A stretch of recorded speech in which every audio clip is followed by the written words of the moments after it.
Hello, everybody. Good afternoon, good morning, good evening, depending on where in the world you are dialing in from.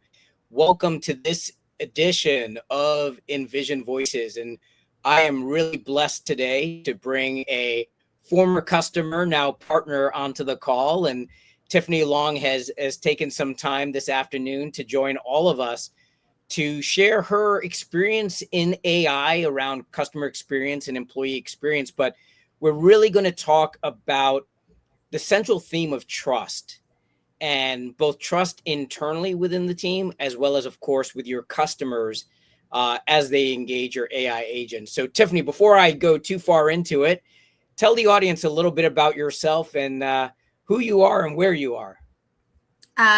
So I am in Atlanta. We moved here about 5 years ago. I was in Ohio before that. I started out in telecom. It was about 12 years ago. And I was there for 12 years. And I worked through customer service, operations, transitioned into working with the contact centers, specifically the digital channels. So fun. I love chat.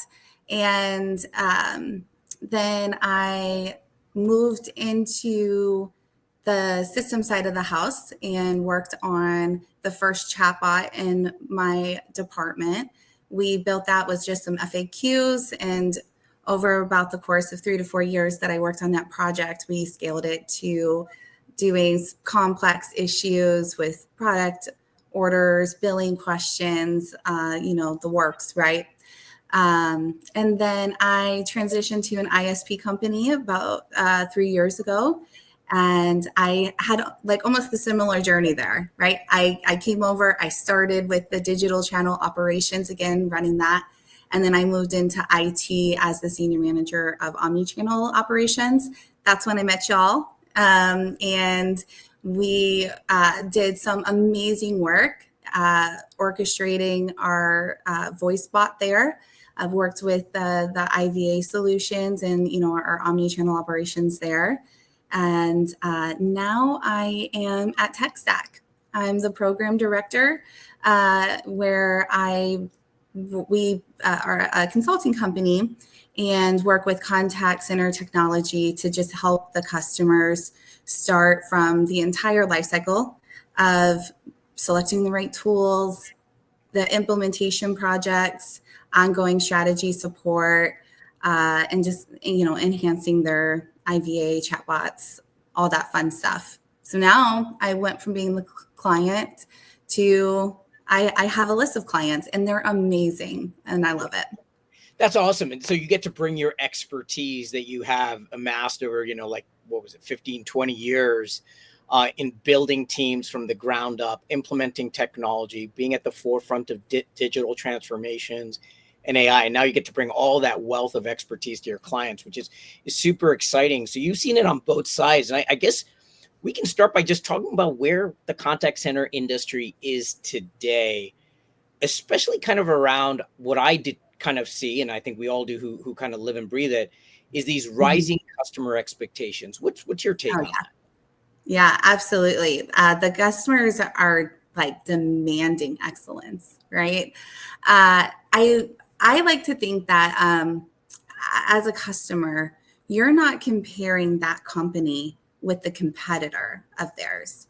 You're comparing it to the best digital experience that you've ever had, right? And that's the Amazon. That's the Uber, that it's efficient in booking and so quick. It's the Chewy's experience for my pup Lucy and getting her dog food, right?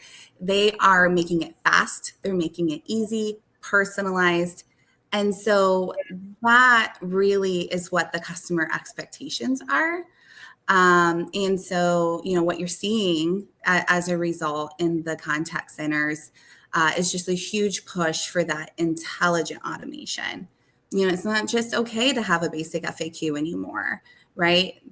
Agentic AI, all the buzz. Yeah. And so it's about, making it personalized in your IVA, in your chatbot. And then it's also about enhancing your insights in your analytics and getting a better behind the scenes so you can provide that efficient experience that the customers are demanding. So Yeah, it's so interesting. This is now 2 weeks in a row that or 2 episodes in a row that our guests have mentioned both Amazon and Chewy. So oh, that's hilarious. Yeah, yeah. I mean, they're doing it. They're doing it right. Yeah, I think that's a good tip for aspiring CX leaders. So, as you mentioned, you use the term agentic AI, which seems to be the buzz, at least on the vendor tech side. I don't know if all the buyers or on the client side necessarily know or understand what that is, but what we've seen is a lot of people have been on this AI journey, and the maturity curve obviously is across the board. But people have done a lot of investment, right? They've gone through the vendor evaluations. They may have done POCs. They may have gone through multiple vendors, and they've deployed something. Yet the consumer still seems to want to bypass the AI agent and still speak to a human being. Why do you think that's still happening in the year 2025 with all the investment that leaders like yourselves have made? Yeah, it definitely is still happening, right? And everybody that I talk to from a consumer side, they all seem to have the same story.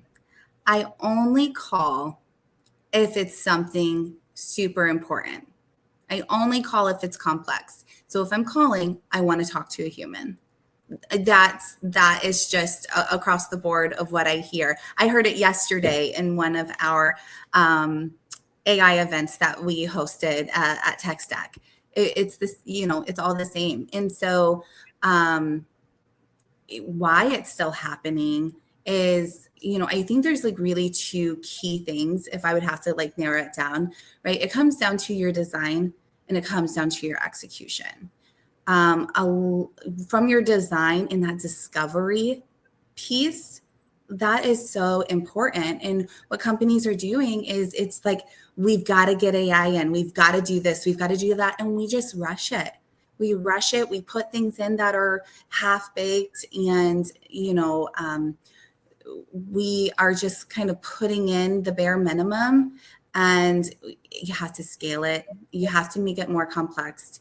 And so I think that's where the trust starts to break down. And then when you're not executing with training it properly and your bot is just don't understand, gives the wrong information, gives an answer because it's like 60, 70% what it felt was a confident answer, but it's the wrong answer. Our customers are just like, that's it. I'm out. Zero. Human. So what I'm hearing, and actually I think it aligns with what I'm seeing, is you've got people who are, leaders in businesses and contact centers that are under pressure, maybe from, the executive team or just to keep up with the Joneses, and they want to rush out and do AI. And so what often happens, as you said, the low-hanging fruit to deploy is the easy things. It is the FAQs. It is the store hours if you're a retailer, right? It is the policy question if you're an insurance company. But what you said was interesting, was the counter position is the consumer is saying, I only call you when things are hard. And to me, it seems like people either, and maybe it's a technology issue or maybe it's a comfort level, are not using AI to tackle the hard problems. So by default, you've almost kind of primed the consumer to jump to the human agent because you're like, well, all the AI can handle is the easy stuff. And the consumer saying, well, I don't call you when I have questions about the easy stuff. Yep. Yeah. Yeah. They do. And to be fair, that's the technology that we had. That's the technology that we had then, right? And so I think it's just going to be a learning process, just like it was when we first started this journey. I think our customers have to get comfortable with it. They have to, build that trust and realize, hey, the technology has come a long way, but companies also have to implement it too, right?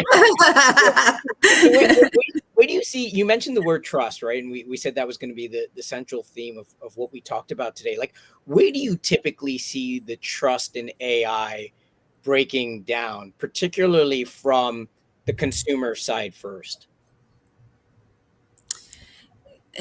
So what I think is happening here is the disconnect starts to come from, there's in an organization, leaders will just see this beautiful, well thought out, designed flow chart. Here's exactly how it's going to look and operate. That looks fantastic. Or they see that their containment rate is high. Yes, that's perfect. Our AI is working. Is it working? Customers don't experience flowcharts. They experience those moments of frustration. And when we just sit here and think that we can just go based off of what we think our customer needs instead of using real data and insights and listening to that customer journey, AI insights have just exploded. And so I really feel like it's important that you start with your data, your real data, instead of guessing what that pretty little flow chart should be. It should be really identifying your use cases, identifying what your customers are saying, how they're saying it, and that's what you build off of. So a lot more of that kind of data-driven approach to problem solving, right? Than kind of making assumptions about how the consumer Yeah. should engage. Like, if you think about, you mentioned data, and I would assume that data is certainly one of your non-negotiables for Yeah. building out that experience and trust. What are some others that you would, if you were doing kind of blank slate, or as you do advising your clients, data seems to be one key theme. What are others that you would say, look, to earn the trust of your consumer and not resentment, right? If that's like the counter position, Mhm. what are the non-negotiables they should be thinking about? Yeah. Yeah. Data is definitely in there. Yeah. It is definitely a non-negotiable, right? The other piece to that, right, is the alignment. Yeah, you've got to have your right folks and stakeholders in place. You need to have a well thought out plan. And part of that well thought out plan is bringing in that data insights, right? And then other things that are, pretty important is, and I kind of already mentioned it, right? But you don't want to put a half baked experience in. Now, it's okay to start with your certain use cases, but those use cases need to be very well thought out and it can't be broken, right? There has to be a path to a human when it needs to. Right. It can't get your customer caught up in loops where they just get more and more frustrated, because that's really key if you want your customers to trust you, right? And that tone and empathy, uh, using a natural language, picking that right voice for your bot or even your chatbot. Your chatbot should have the same tone throughout.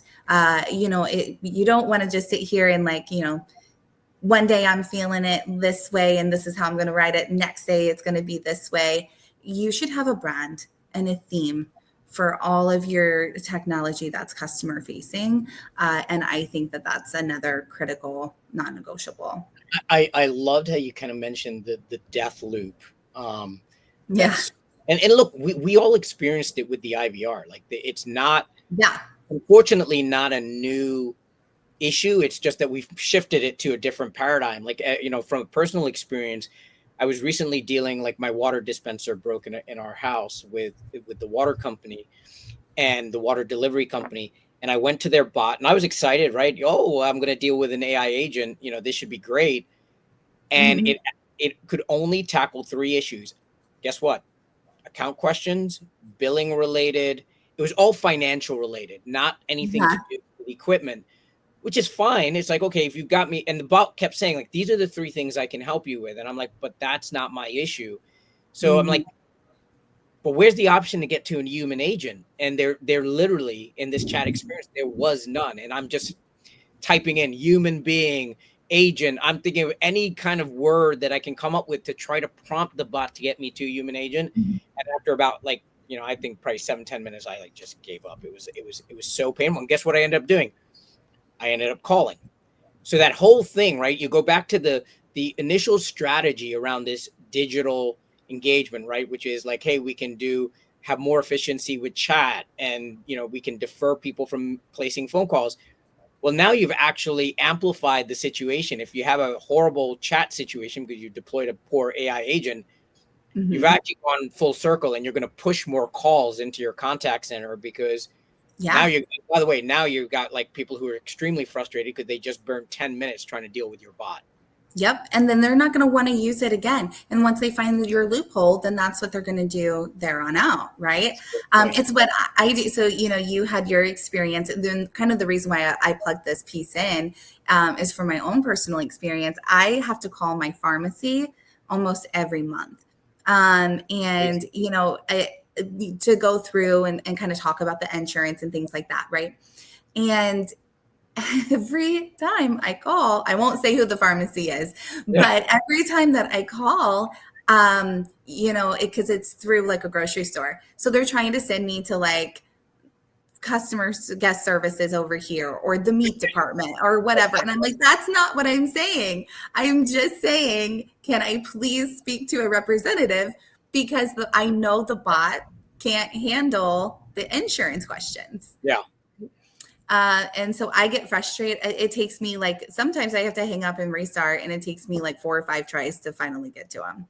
Well, I will do a shameless plug for CVS, who I will state, public record is not a customer, but they literally drive me bonkers with all the proactive notifications around prescriptions that I never want to refill. So they actually have the opposite problem, where your pharmacy is forcing you to interact with them when you want to do a refill. CVS is the opposite. They're literally hammering me to do a refill. So I don't, it's crazy. But you talked about alignment internally, about product, IT, CX. What do those, maybe there are other parties, but let's talk about those three specifically. What do they need to do to kind of align around this AI strategy, particularly for consumer facing experiences? Yeah. So I think internal alignment is absolutely critical. It is so valuable. It's important that you have a diverse team going into this long-term strategy that you're going to have, right? You don't want to do this in silos. You need, you're one person that's rallying everybody together. You're one team that's rallying the folks together. You've got to have IT. You have to have customer experience. And don't forget your data team, right? They are so important to how you're going to execute and measure, but you've got to bring everyone together on the same page, have the same goals, have the same mission of what you want to accomplish.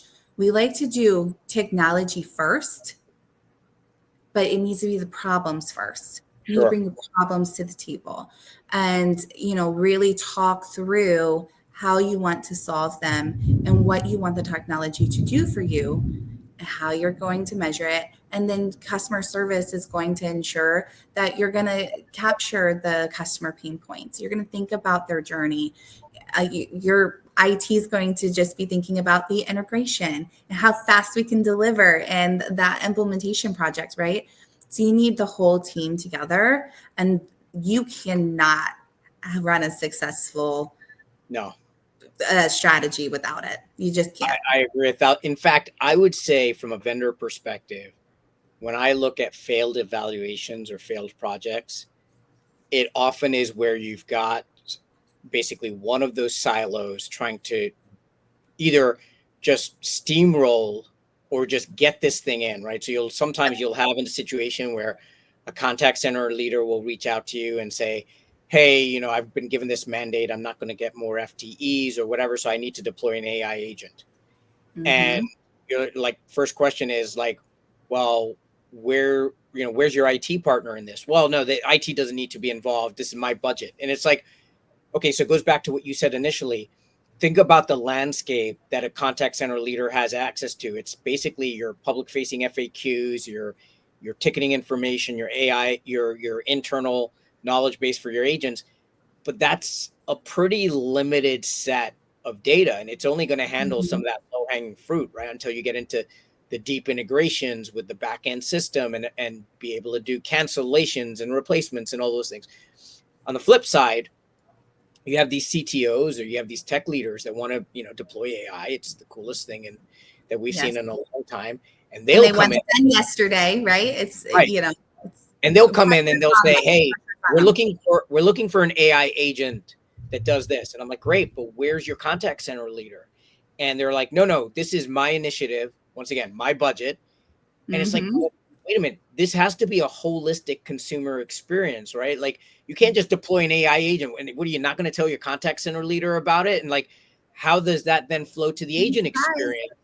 Right. So it's like one of those things, to your point, like you have to have all two and maybe even three, four parties at the table. And of course we can talk about executive alignment is a whole different discussion. But Yeah. so how do you think they should be like shared KPIs amongst these parties when we're deploying these things? Because sometimes I feel like the containment rate somehow becomes the responsibility purely of the contact center leader when they Mhm. can't, we just said they can't do it on their own. Like, how do we manage that within those silos? Yeah. So the KPIs are always fun to talk about, right? It is such a discussion. I think KPIs kind of depends on what and when. So when you're working on building your business case, those KPI discussions need to be centered around what finance cares about, what your organization cares about, where you're going to get the best value. You have to ensure that that ROI is there. NPS is great, CSAT's great, measuring, all of those are great metrics. But when you're talking about your business case, it's not enough, right? You have to have your real volumes and your impact and your expectations, your rollout plan to go with it. It's not going to flip a key and, automatically we're going to have 50% containment from one day and it's going to work perfectly, right? Right. There's going to be a process to that. And so you've got to have that, the impact is super critical, and your benefits behind it. But and all of your operational efficiency metrics will need to go in there too, right? Your average handle time, the complexity of your measuring of your effort and what it's going to do to your implementation teams. So all of that is a cost, and you have to think about all of that as well. Now, the metrics that we all usually talk about after implementation, that is your containment rate, is what we're calling it now, right? That is looking at your auto wrap time. That's where AI is kind of coming in and helping a lot with too. Reducing your overall efficiency numbers. And I think your repeats tell a story. You look and you see a caller has called 15 different times within a span of an hour. There's probably something wrong, right? And so I think putting that in there is super helpful as well. Yeah, and the one piece of advice I'd add on to that is I see a lot of business leaders kind of putting in the business case or justification for AI, especially the first time they're doing it. Like, let's say this is like a brand new foray for them, and they're basing it on a containment rate, FTE reduction, or FTE, containment, not having to hire more, not necessarily, remove. But the one thing I try to say is like, I see a lot of ambition in those proposals, and then they get caught out after year Yeah. one when they go back to their leadership team, maybe to renew with the vendor or whatever. And the leadership team's like, wait, you told me we were going to reduce headcount by 3. We've actually added more people. Like, wait, this doesn't work. And the one thing I would say is, and you know this, right? When you're building, some of these contact centers have been run for a long time. 15 years would be on the short side, right?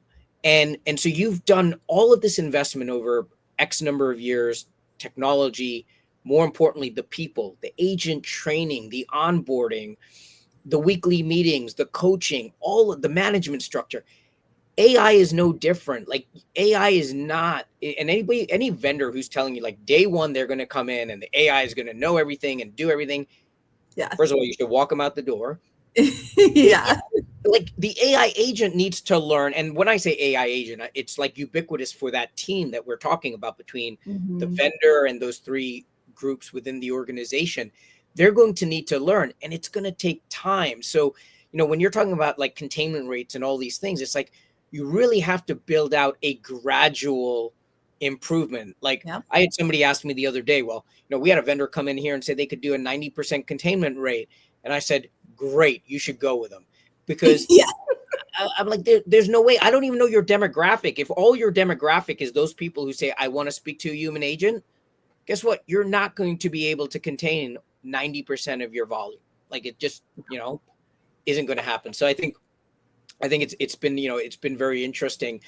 One last question before we kind of jump to our rapid fire round. Like, what are some of the kind of key pieces of advice that you would give somebody, based on your experiences, to kind of set them up for success between building trust internally and then building trust with the consumer?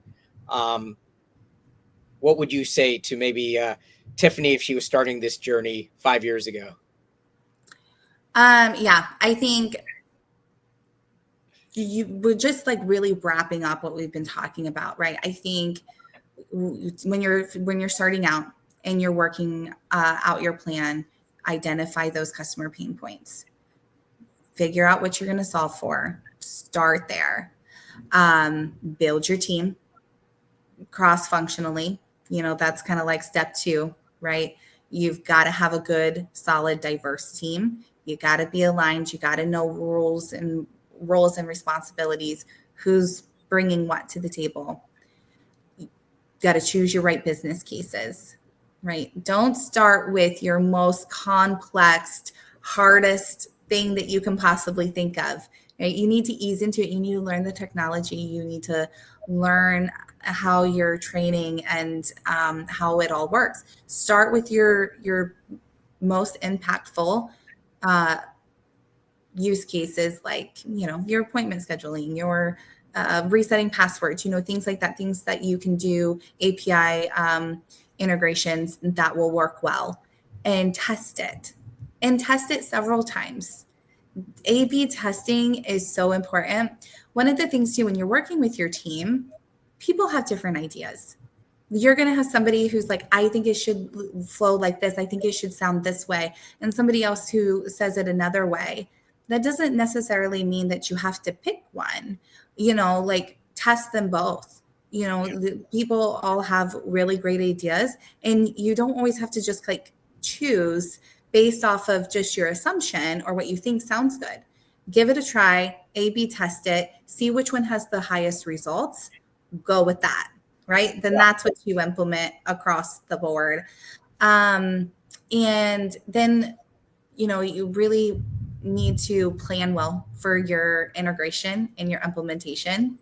Don't think you can get it done in a couple of weeks. It's going to be a process. Yes. Right? Lots of prep work up front. Then you go through, your build and your implementation. And then you have to have that hypercare afterwards. You're going to have to monitor it. You're going to make mistakes. There's no way around it. We were talking about the loops. A lot of the loops is just because it's an accident. Like they didn't plan for it or mean to, and that's just the way the technology flows. So you've got to be in there. You've got to be monitoring and reviewing it, listening, and making the changes.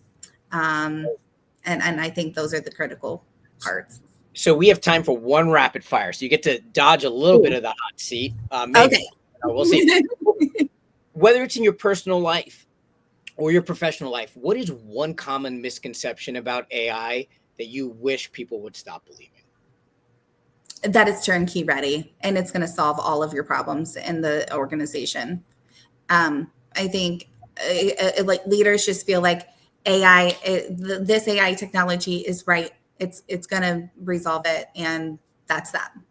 Yeah, just plug and play, right? I mean, and yeah, no, it's a journey, and like I said before, it's just like anything else you're going to do in your organization. It has to be planned, it has to be well executed, and then it has to be an iterative process. So, thank Yeah. you for sharing that, because I think that is a key misconception that a lot of folks who maybe haven't had the experience that you've had over these last years in terms of deploying and kind of managing that infrastructure really understand. So, Tiffany, we're up on time.